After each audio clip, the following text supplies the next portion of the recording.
that's highly necessary. These institutions were created way back, I visited the venue where the accords were signed, and I asked myself, things could be far, far more better in the way they have applied things.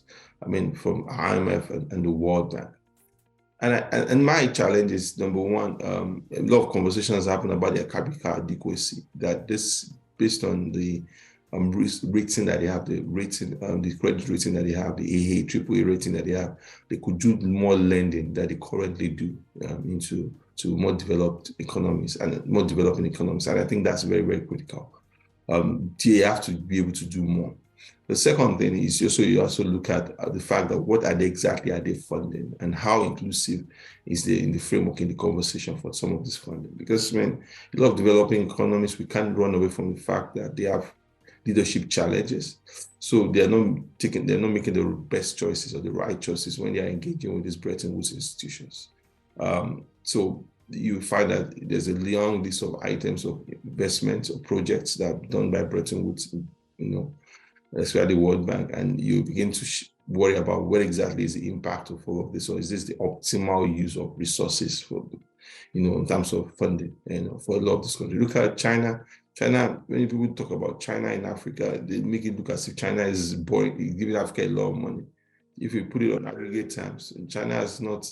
Eurobonds and Bretton Woods funding is far higher than the gap. China has not even done up to 20%. It doesn't carry up to 20% of the debt for the entire African continent.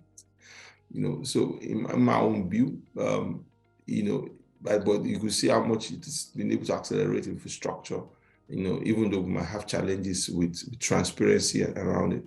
But so it also means that the Bretton Woods institutions need to step up, and actually diagnose what exactly is meaningful development for these countries, and just support. And this one is not about hand-holding. This is not about some Washington consensus agenda. This is not about when you are trying to say do A, B, C, D because we won't give you funding, and you destroy, or you destroy the economy, or you destroy social mobility.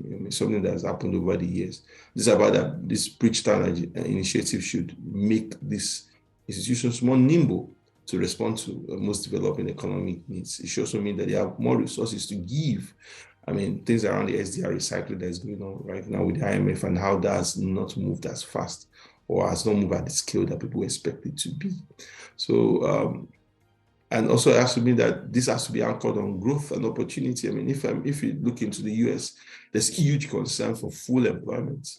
There's huge concern that the economy has to hire as much as possible enough people so that government can take taxes, the economy can be in a place of growth. A lot of times when you are finding Washington consensus and Bretton Woods institutions talking to most developing countries, they're sacrificing employment growth, for maybe macroeconomic order, and in some sort of way. There has to be a balance, in a way that, in as much as possible, we want economies to be anchored on strong macroeconomic frameworks on growth. It has to be anchored on also. It has to be also framed on sustainability, employment, and